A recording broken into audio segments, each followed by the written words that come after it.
ఇవి సినిమాలో విజువల్స్ కాదు. అమెరికా దేశం లాస్ ఏంజల్స్లో వైల్డ్ ఫైర్. కొన్ని రోజుల క్రితం వరకు దేవుడే లేడని అమెరికా ఇప్పుడు ప్రే ఫర్ అమెరికా అంటున్నారు. ఇప్పుడు నేను చెప్పబోయేది ఓదార్పు మాటలు కాదు, హెచ్చరించే మాటలు. కారు చిచ్చుల దాటికి అమెరికాలో లాస్ ఏంజల్స్ నగరం అగ్నికీలలకు ఆహుతవుతుంది. ఏకంగా 10,000 ఇళ్ళు బూడిద కుప్పలుగా మారిపోయాయి. ఇక్కడ ఎవరైనా అణుబాంబులు ప్రయోగించారా అని అనుమానం కలుగుతోందని కౌంటీ సీఈఓ రాబర్ట్ లోనా చెప్పారు. హాలీవుడ్ నటులు లాస్ ఏంజల్స్ విడిచి వెళ్ళిపోయారు. మత్తయి సువార్త 24వ అధ్యాయం 18వ వచనంలో పొలంలో ఉండివాడు తన బట్టలు తీసుకుని పోవుటకు ఇంటికి రాకూడదు అంటే అంత సమయం కూడా ఉండదు అని అర్థం. ఈ వాక్యం అమెరికా దేశంలో కాలిఫోర్నియా లాస్ ఏంజల్స్లో అక్షరాలా జరుగుతుంది.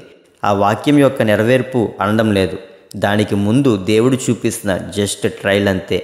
నడవలేని పరుగెత్తలేని వారు చనిపోయారు. అందుకే అనుకుంటా దేవుని ఉగ్రత దినముల కోసం ఈ విధంగా ఉంది. మత్తయి సువార్త 24:19లో అయ్యో ఆ దినములలో గర్భిణీలకును పాలిచ్చు వారికి శ్రమ.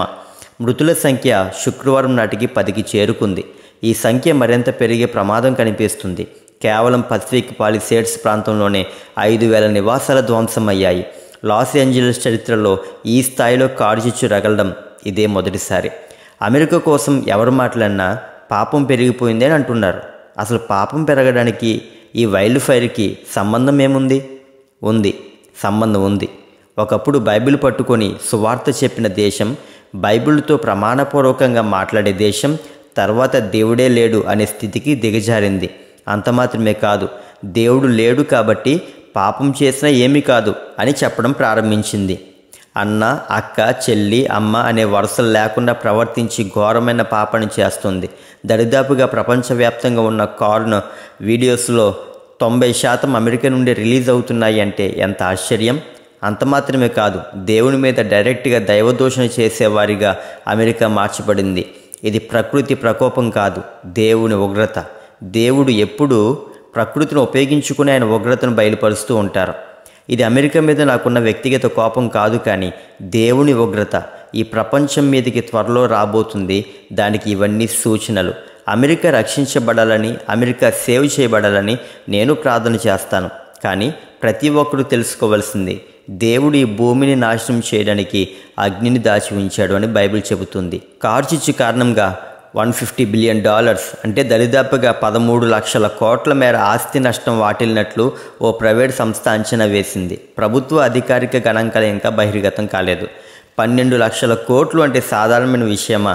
డబ్బని, ఆస్తని, ఇల్లులని, అంతస్తులని, ఈ లోక ఆశలకు పోయి గర్వంతో కళ్ళు మూసుకుపోయిన ప్రతి ఒక్కరికి ఇదొక గొప్ప గుణపాఠం. ఈ భూమి మీద ఏదీ శాశ్వతం కాదు. గొప్ప గొప్ప హాలీవుడ్ యాక్టర్స్, బిజినెస్ చేసేవారు, కోట్లకు పడగలెత్తిన వారు ఇప్పుడు నిలువ నీడ కూడా లేకుండా రోడ్డు మీద పడ్డారు. ఈ వీడియో చూడండి. యోవేలు 2:31 వాక్యం గుర్తు వస్తుంది. యెహోవా యొక్క భయంకరమైన మహాదినము రాకముందు సూర్యుడు తేజోహీనుడగును, చంద్రుడు రక్తవర్ణమగును. వాహనాలు ఎక్కడికక్కడే ఆగిపోయాయి. ఎమర్జెన్సీ వాహనాలు, అంబులెన్స్లకు దారి లేకపోవడంతో బుల్డోజర్ల సహాయంతో లక్షల రూపాయల కార్లను పక్కకు తోసేశారు. గంటకు 97 కిలోమీటర్ల వేగంతో మంటలు వ్యాపించడం గమనార్హం. కారు వేగం కంటే వేడి గాలులు, మంటలు చెలరేగాయి. ఇక్కడ చాలా రోజులుగా వర్షాలు పడకపోవడంతో గడ్డి, చెట్లు ఎండిపోయాయి. దాంతో మంటలు తీవ్రత అధికంగా ఉంది. కళ్ళ ముందే విధ్వంసం జరుగుతుంది. లాస్ ఏంజల్స్లో మంటల దాటికి నిమిషాల వ్యవధిలోనే ఇల్లు కుప్పకూలాయి. కళ్ళ ముందే జరుగుతున్న విధ్వంసాన్ని చూసి జనం భయంతో వణికిపోయారు. ప్రాణాలు దక్కించుకునేందుకు పరుగులు తీశారు. తరుముకొస్తున్న మంటల నుంచి తప్పించుకోవడానికి కాలినడకనే ముందుకు కదిలారు. ఇళ్లలో ఉన్న కార్లు బయటకు తీసే వీలు కూడా లేకుండా పోయిందని బాధితులు చెప్పారు. చేతికందిన వస్తువులు తీసుకుని బయటకు వచ్చామని అన్నారు. వందలాది కార్లకు నిప్పంటుకుంది. అవి బూడిద కుప్పలుగా మారిపోయాయి. ఇళ్లలోని పెంపుడు జంతువులు సైతం మరణించాయి. దట్టమైన పొగ అలుముకుంది. ఇంకా నా వరకు రాలేదు అనుకుంటున్నావేమో. చాలామంది మీ యేసయ్య రాడా? ఎప్పటి నుండో చెప్తున్నారు కదా, ఆయనకి రారు అనేవారు బయట ఉన్నారు, సంఘంలో కూడా ఉన్నారు. దేవుని ఉగ్రత దినము అకస్మాత్తుగా రాబోతుంది.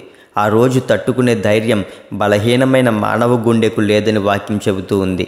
ఇది లాస్ ఏంజల్స్లో చాలా పెద్దదే ఉండొచ్చు, మనకి కూడా పెద్ద వైల్డ్ ఫైర్గా కనిపించవచ్చు. కానీ ఇది చాలా చిన్నది. త్వరలో రాబోయే బలవంతుల గుండెలు కూడా బలహీనమయ్యే రోజులు రాబోతున్నాయి. ఇవన్నీ దేవుని రాకడకు ముందు గుర్తులని గుర్తించు. యేసయ్య రాకడికి ఎంతో సమయం లేదు. ఎప్పటికైనా మారు మనసు పొందుకొని దేవుని యొద్దకు రండి. Pray for America.